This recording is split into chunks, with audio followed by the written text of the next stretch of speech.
Hello మిత్రులారా, welcome to my channel. ఈ వీడియోలో మనం కొత్తిమీర కోడివేపుడు అండ్ పప్పుచారు ఎలా చేసుకోవాలో చూద్దాం. ఆల్రెడీ పప్పుచారు వీడియో మన ఛానల్లో ఉందండి, డిస్క్రిప్షన్లో ఇస్తాను, వెళ్ళి చూసేయండి. ఇప్పుడు కొత్తిమీర కోడివేపుడుకి తయారీ విధానం: ఒక 2 పచ్చిమిర్చి, 4 వెల్లుల్లి రెబ్బలు అండ్ చిన్న సైజ్ అల్లం. చిన్న అల్లం మొక్క సరిపోతుందండి. ఇవన్నీ మంచిగా పచ్చివాసన పోయే వరకు ఫ్రై చేసుకోవాలి. ఇప్పుడు అందులోనే ఒక కప్పు కొత్తిమీర కూడా మంచిగా శుభ్రం చేసుకొని అందులో వేసుకొని పచ్చివాసన పోయే వరకు ఫ్రై చేసుకొని పక్కన పెట్టుకోవాలి.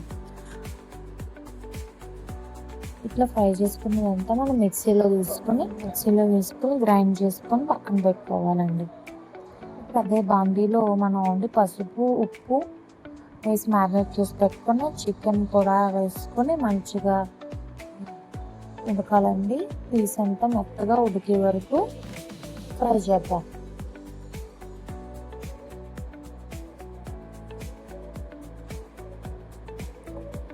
మనం వాటర్ ఏమైనా అవసరం లేదండి. ఆల్రెడీ చికెన్ ఉడుకుతుంటే వాటర్ వస్తాయండి.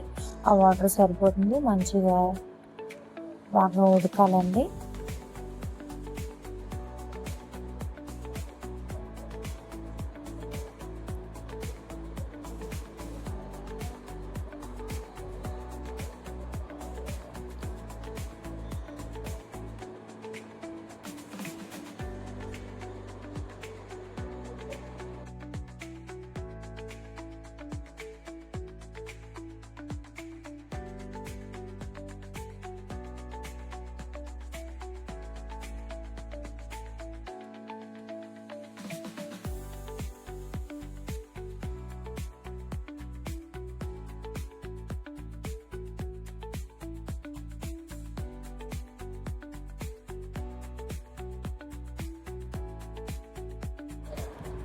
ఇలా మంచిగా మూత పెట్టుకొని మంచిగా ఫ్రై చేసుకోండి. ఇలాగా నీట్గా ఫ్రై అయిన తర్వాత అంటే ఆయిల్ పైకి వచ్చేస్తుంది. అలా అయితే ఫ్రై అయిపోయినట్టు.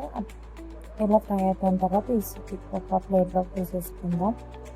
ఇప్పుడు సేమ్ అదే బాండీలో కొంచెం ఆయిల్ పోసుకుని ఒక పెద్ద సైజులో ఉల్లిపాయ సరిపోతుంది. మీకు కొంచెం గ్రేవీగా కావాలి అనుకుంటే 2 ఉల్లిపాయలు వేసుకోండి. నేను ఒక ఉల్లిపాయ వేసుకున్నాను. ఉల్లిపాయ, 2 పచ్చిమిర్చి వేసి మంచిగా ఫ్రై చేసుకుందాం.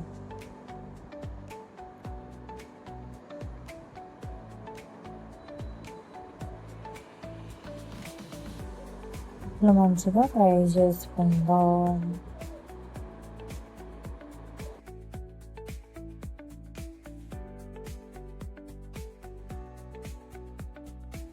ఇట్లా మనం ఫ్రై చేసుకున్న దాంట్లో ఇందాక కొత్తిమీర, అల్లం ఇవన్నీ ఉన్నాయి కదా, పేస్ట్ కూడా తీసుకుని అందులో వేసేసుకుందాం. పేస్ట్ కూడా అందులో వేసి మంచిగా పచ్చివాసన పోయేంత వరకు, ఆయిల్ పైకి తేలే వరకు ఫ్రై చేసుకుందాం దాన్ని.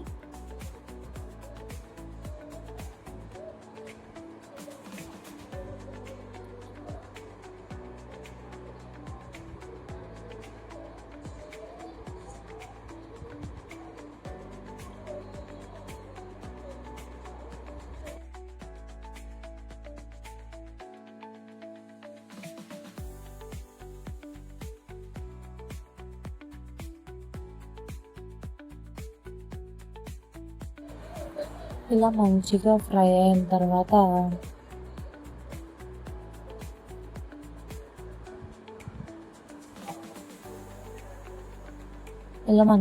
తర్వాత అందులో మనం ఆల్రెడీ ఫ్రై చేసి పెట్టుకొని చికెన్ కూడా వేసుకొని ఈ మసాలా అంతా ముక్కలు పట్టే వరకు మంచిగా కలుపుకొని మూత పెట్టుకొని కాసేపు ఉడికించుకోవాలి.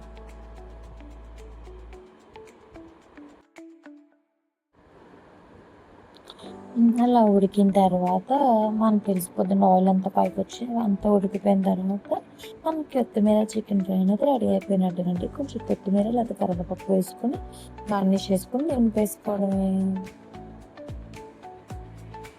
ఇంకెవరైనా మన ఛానల్ సబ్స్క్రైబ్ చేసుకోకపోతే లైక్ చేయండి, షేర్ చేయండి, సబ్స్క్రైబ్ చేయండి.